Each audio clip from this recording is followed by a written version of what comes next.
Buenas noches, amigos oyentes, televidentes, internautas, hermanos migrantes, ¿cómo están?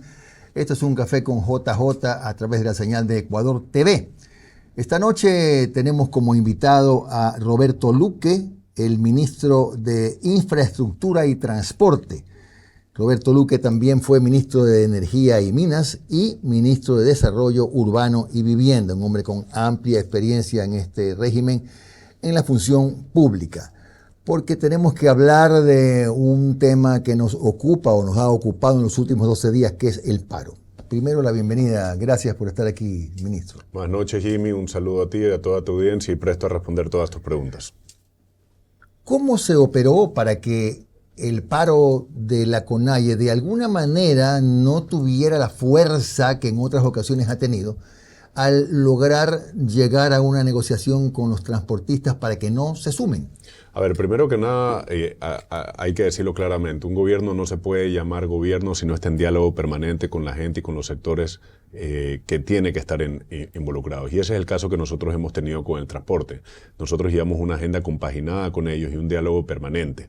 Es decir, cuando tomamos la medida, no fue una medida que les tomó por sorpresa, por un lado, y a los que les tomó por sorpresa, porque no era una medida que se tenía que socializar ampliamente, porque el efecto sorpresa también era importante, teníamos siempre medidas económicas conexas a la principal medida, que es la eliminación del subsidio, que iban justamente destinadas a bonificar o incentivar los diferentes sectores. Y aquí es importante, Jimmy, hacer un recuento de todo lo que se hizo, porque, repito, el presidente Noboa no hubiera tomado una medida como la eliminación del subsidio sin varias medidas conexas en beneficio de todos los ciudadanos. El subsidio del diésel, en gran medida, pasó de quererse financiar a la gente que más necesita a mafias como la minería ilegal y el contrabando de combustible. Y en ese sentido, nosotros hoy estamos redistribuyendo esos recursos a la gente más necesitada. 50.000 familias se agregan al bono de desarrollo humano. 50.000 familias, eso es importantísimo. En el sector agrícola tenemos la entrega de tractores a las asociaciones rurales que pueden labrar su tierra con estos tractores y a varias fincas. Tenemos la entrega de $1.000 a 100.000 agricultores, son $100 millones. Créditos productivos con 7 años plazo y 7% de interés. El sector agrícola y los más necesitados de dicho sector están atendidos. En el sector transporte tenemos no solo el tema de compensación al transporte público, que en realidad es una compensación al usuario de transporte para que no suba la tarifa del pasaje, pero adicionalmente también tenemos créditos con el Plan Nuevo Transporte. El Plan Nuevo Transporte es si un transportista tiene una unidad antigua, la puede entregar voluntariamente y recibe una bonificación. Eso le sirve como entrada para un nuevo vehículo. ¿Eso ya se está ejecutando? Eso ya se está ejecutando, sí. Entonces, y el resto del vehículo lo puede financiar con Banecuador a 9% y 7 años plazo. Ese producto no existía antes. Y otra cosa más que es importantísimo, y se lo digo a los transportistas que estén viendo este programa, antes lo que ocurría es que cuando tú le hablabas al transportista un producto crediticio como el que te estoy diciendo, dice, no, yo no califico porque en la pandemia la cuota me dejó fregado, el buró de crédito está bajo. Ya, nosotros como el Ministerio de Economía y Finanzas puso 150 millones de contragarantía para bajar el buró de crédito, el requisito de buró de crédito de 650 a 400. Entonces hoy el universo de transportistas que pueden aplicar a este crédito es mucho más amplio. Y otro tema, en el Plan Nuevo Transporte también, si es que uno de estos transportistas quiere entregar su unidad, pero ya no quiere seguir en la actividad porque por cualquier motivo pueden acceder a un porcentaje de esa bonificación, que es el 75%, y retirarse de la actividad. No necesitan acceder a una nueva unidad. Ahora, ¿y cuánto más o menos le ha costado? Es una inversión, lo entiendo. ¿Cuánto ha invertido el gobierno en poder entregar estos incentivos solo al sector del transporte? A ver, tenemos 220 millones para el transporte público de pasajeros, 50 millones para el transporte comercial, son 270, 150 millones lo de Banecuador, el Plan Nuevo Transporte, ahí vamos ya 270... 427 y tenemos 30 millones más de pesos y dimensiones y zonas de descanso en la red vial estatal. 457 millones de dólares. Ahora, este subsidio es un subsidio en buena medida, ¿verdad? ¿Se llama subsidio o no? No ¿Cómo le llamamos? Estamos redistribuyendo los recursos que antes se iban en un subsidio altamente inequitativo e ineficiente en medidas que ayudan a varios sectores. Ya. Ahora, esta medida va a durar entre 6 y 8 meses según trascendió, ¿verdad? A ver, la medida del transporte público de pasajeros en el tema urbano. Correcto. Va a durar de 8 meses con una posible ampliación a 12 meses. A 12. Ya, ese es un transporte, por ejemplo, eso vale la pena recalcarlo. Nunca antes un ministro, un gobierno se ha sentado a conversar con el transporte urbano de pasajeros. Y a mí me dijeron, mucha gente me dijeron, con ellos no te sientes porque ellos son regulados por los GATS, no son tuyos. Tú habla con los que tú regulas. Y nos sentamos con ellos y evidentemente hemos tenido conversaciones porque también están afectados y también se iban a ver afectados y estamos teniendo esta conversación. En transporte intraprovincial, que sí son regulados por nosotros, tenemos una conversación de 6 meses y evidentemente tenemos que tener conversaciones, estamos en plenas conversaciones con ellos por varios temas que son objeto de preocupación por ellos. Por ejemplo, el tema del pago de una deuda antigua por la media tarifa que tenían un pago ellos. Nosotros lo vamos a honrar ese pago, son $80 millones, 11 millones este año y adicionalmente varias otras cosas más. La tercera placa, que es un proyecto que es sumamente importante para el gobierno y para ellos también. Claro. Ahora bien, ¿qué va a pasar, por ejemplo, con el transporte urbano cuando termine el proceso, 8 a 12 meses? ¿Ustedes todavía se mantienen en que les corresponderá a los GATS sentarse a conversar con los transportistas urbanos y decidir, por ejemplo, si se revisa o no tarifa? Mira, Jimmy, yo no me voy a meter en la relación que tiene que tener un determinado GAT con el sector del transporte urbano. Hay casos en donde ya ha habido aumento de tarifa y sin perjuicio de lo que está ocurriendo ahí. El caso de Santo Domingo, por ejemplo. En Manabí también ha habido un aumento de tarifa ya antes, pero eso por ley le corresponde a ellos determinar, digamos, como GATS, qué relación van a tener con el transporte urbano y qué medidas van a tomar. Ahora, ¿saben los transportistas que les va a tocar después de 8 o 12 meses conversar con los alcaldes? Sí, claro. A ver, y no es de 8 a 12 meses. En teoría, y lo estoy diciendo yo con la práctica que nosotros estamos implementando como ministro, uno no conversa con un sector tan importante cuando viene una medida o cuando viene un problema. Uno está en permanente conversación para ir arreglando el problema. Nosotros estamos haciendo eso con el transporte que nosotros regulamos y tenemos conversaciones siempre sobre este tema. Y venimos con una agenda compaginada con ellos. Pero parece que hay algunos alcaldes que están esquivando este asunto y dicen que en realidad no, que ese es un problema del gobierno. Bueno, realmente yo no voy a ahondar en una discusión que realmente no me compete. Nosotros lo que sí creemos es que tomada la medida tenía que haber algún incentivo, alguna bonificación a un transportista que también se va a ver afectado y que realmente lo que tiene que hacer es trabajar con los municipios para poder regular su problema, que no es solo el tema del diésel. Ellos tienen problemas ya históricos que no han sido atendidos en muchas ocasiones. Estamos hablando en el día 12 del paro en este momento con el ministro. ¿Usted siente, le han informado que ha bajado el nivel de beligerancia, de presencia, de cierre de vías? A ver, mire, es dinámico el tema. Evidentemente hay grupos que están detrás de financiar esto. Ya se sacó la máscara un partido político y dijo de frente que estaba apoyando logísticamente y con defensa jurídica a gente que hoy está generando caos y está haciendo que, por ejemplo, la provincia de Imbabura esté desatendida y que logísticamente sea un problema llegar allá.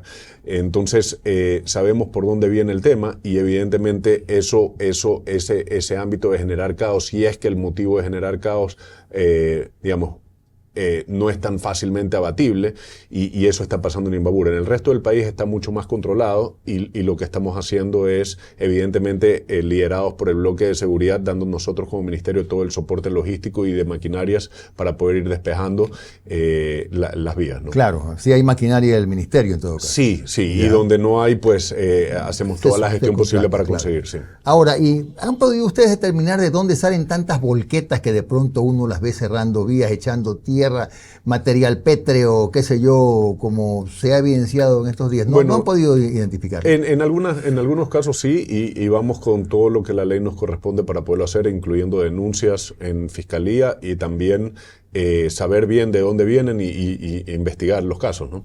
¿No tienen información que vincule por ahí algún GAT con ese tipo de de gestiones, porque yo digo, las volquetas no se llenan gratis ni tampoco se interrumpen vías gratis. Mire, ese movimiento de tierra cuesta. Mal haría yo en decirlo ahora porque no lo he confirmado, pero digamos tenemos ligeras sospechas y no me sorprendería en todo caso. Ya, ahora, en cuanto al estado de las vías, que es importante también conocerlo, el ministerio tiene en este momento un recurso suficiente como para emprender en lo que ya les va a permitir después del paro trabajar, ¿no? Hay muchas vías cerradas o parcialmente cerradas.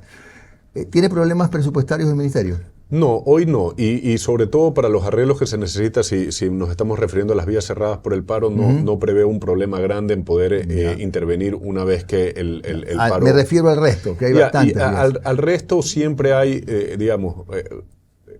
Cuando me pregunta, ¿tienes problemas presupuestarios?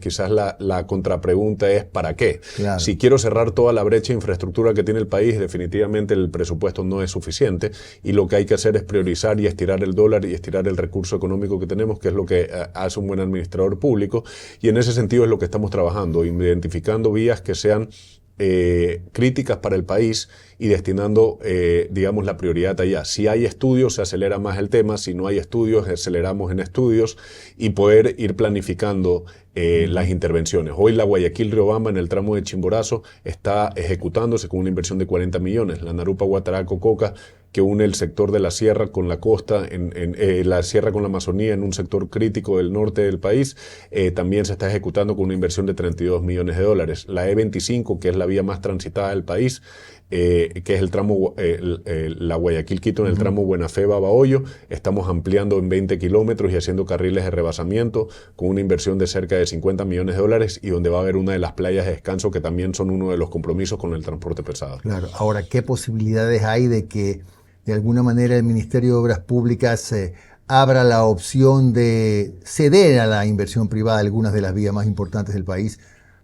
No es para descargarse, pero sí para compartir el esfuerzo con la empresa privada. Toda la opción del mundo. En la Secretaría de Inversiones Público-Privadas, en el tema de la fusión, ha sido una de las que se ha demorado en fusionar por un tema de unos recursos económicos en un fideicomiso, pero ya va a pasar a ser un viceministerio dentro del Ministerio de Infraestructura y Transporte, y en ese sentido vamos a trabajar para sacar 12 proyectos que tenemos en pool. Uno de los más importantes va a ser Montecristi y La Cadena, es decir, la Guayaquil-Puerto Viejo, Guayaquil-Manta, en el tramo de Manabí, que es una vía que está en mal estado, y no descartamos también invertir con obra pública. ¿Cuál es el tema, Jimmy, con el inversionista privado que quiere poner recursos aquí? Es un tema de riesgo, un tema de incertidumbre que ya se está solucionando. La ley ayuda, la ley de alianzas público-privadas ayuda a contrarrestar eso, y es un tema de modelo de peaje que está obsoleto en el país y en terapia intensiva, y que en este nuevo modelo de inversiones privadas tenemos que corregirlo. Vamos a hacer una pausa, regresamos con el ministro Roberto Luque para hablar justamente de esto, ¿no? De cómo atraer inversiones al país, de que si vale la pena o no concesionar. Y por supuesto, tenemos que conversar de los cambios que se prevén en el evento de que finalmente los ecuatorianos aprobemos la necesidad de una asamblea constituyente. Ya volvemos.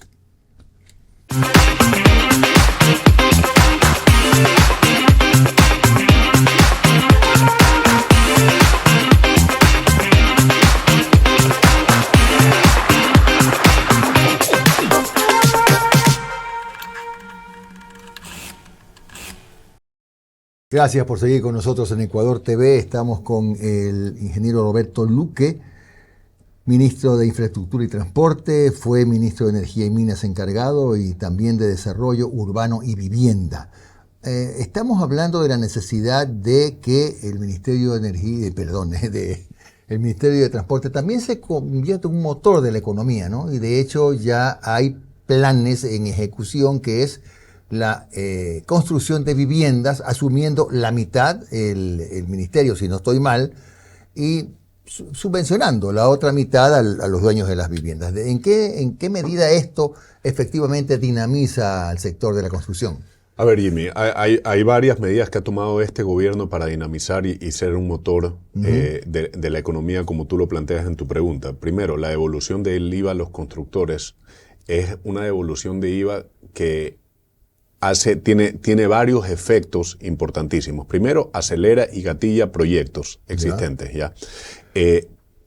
en la construcción uno de los mayores problemas que le puedes preguntar a cualquier ingeniero o cualquier profesional de la construcción que tiene este país es la informalidad. Esta devolución del IVA fomenta la formalidad en la construcción, ¿ya? Porque es una reducción del costo de la construcción. Y en proyectos inmobiliarios que tienen venta, di tú, consultorios, casas, departamentos, lo que hace es que trasladas ese costo al cliente, porque el promotor inmobiliario es uno de los pocos sectores que vende sin IVA y muchas de sus compras son con IVA y no tienen dónde trasladar ese costo. Todo ese IVA es un costo para ellos. El momento en que tú se lo devuelves, el costo se les reduce y por ende el precio de la venta que ellos tienen también se reduce. Entonces hoy ya tenemos proyectos inmobiliarios, después de la primera ley económica urgente donde salió esto, que ya tienen costeado la devolución del IVA y ha habido una reducción en el precio de los bienes que el promotor inmobiliario vende. Y obviamente el segundo efecto, que es importantísimo, es que la construcción es el mejor dinamizador de la economía. Genera empleo directo e indirecto enormemente. De acuerdo, digamos, por metro cuadrado tenemos un índice que funciona bastante bien, que nos dice cuánto empleo se genera. Y eso está funcionando ya y créeme que el sector de la construcción y el sector de los proyectos inmobiliarios ya se está viendo la diferencia. En agosto nomás hubo un incremento del 20% respecto a agosto del año pasado y el 24% del sector inmobiliario. Entonces, esa es una medida. En lo que respecta a vivienda como tal, el crédito MITI es quizás la mejor alianza estratégica público-privada que exista hoy en el es vivienda país. Popular, ¿verdad? Es vivienda de interés social y vivienda de interés público, que se llama, que es la primera hasta $84,000 con ciertas reglas, ¿no? No es que puedas hacer una suite de $84,000, sino que tiene que tener un metraje específico y 3/4 y hasta $107,000 dólares es la de vivienda de interés público.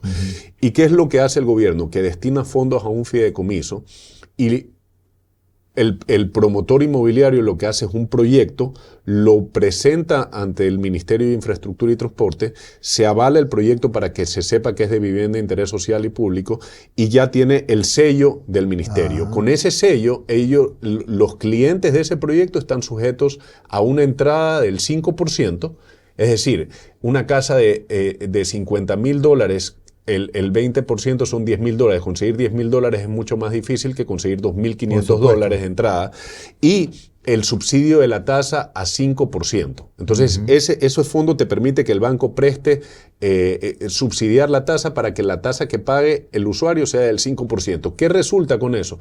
Que la cuota que le toca pagar es en mucha medida igual, un poquito mayor y a veces hasta menor que lo que pagarías en alquiler. Entonces, consiguiendo los $2,500, después lo que tienes que hacer es pagar lo que estás pagando alquilando. De alquiler, claro. Entonces eso hace que mucha gente tenga acceso a una vivienda propia, que es una de las mayores preocupaciones de los ecuatorianos. En el gobierno del presidente Noboa se han destinado $172 millones para esto, 6,000 casas entregadas, y aparte están en ejecución 14,000 casas. Bueno, hablamos de 20,000, pero me imagino que son ciudadelas con servicios, ¿o no? Sí, normalmente son proyectos... Esos son los proyectos que presentan, ¿no? Normalmente son proyectos tipo ciudadela. Esto es lo que nosotros le estamos llamando Impulsa tu Casa, porque son créditos que estamos dando, digamos, es facilitar el acceso a vivienda.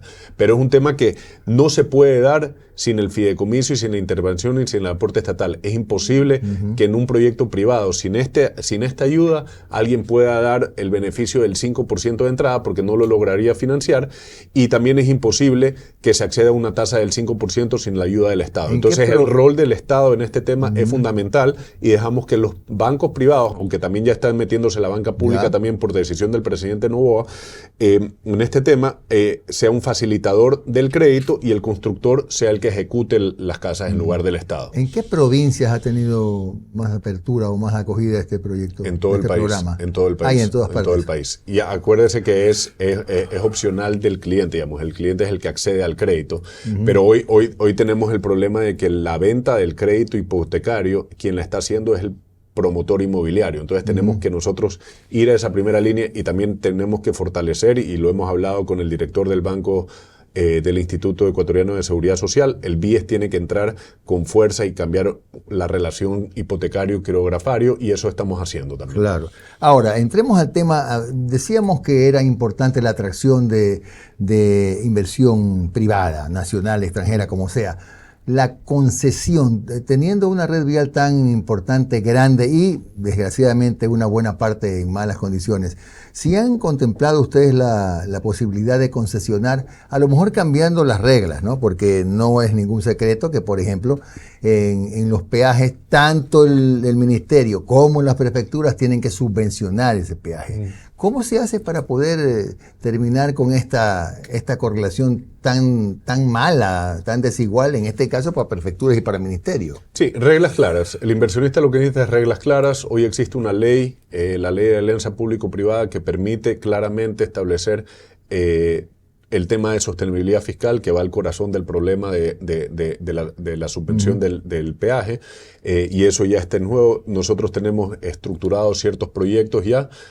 Montecristi La Cadena es uno de ellos, Pifo y Esa es otro, la E25, la vía Guayaquil-Quito en el tramo desde Buena Fe, que es donde termina la concesión desde Santo Domingo hasta Babahoyo, es otra vía que queremos hacer. El quinto puente en el tramo del puente principal, porque hay una parte que estamos haciendo con obra pública y otra en Guayaquil que también queremos hacer con obra pública tradicional, pero el tramo del puente va a funcionar con una alianza público-privada, y también tenemos a nivel portuario algunos proyectos que van a salir. ¿Pero ustedes han notado que hay interés efectivamente en invertir? Hay apetito totalmente para abrir, siempre y cuando esté sujeto a una estructuración financiera que sea win-win, y eso quiere decir que el gobierno y el Estado gane, evidentemente, y cómo gana con niveles de servicios funcionales y con regalías que funcionen en los proyectos que sean rentables, y en los proyectos que no sean rentables con una claras reglas de cómo se va a manejar el tema. Claro. Si se necesita aporte estatal, cuánto aporte estatal, dónde lo ponemos cada mes o lo ponemos en la inversión inicial. Esos temas, mientras ellos los tengan claros, ellos pueden entrar. Claro, o sea, las alternativas son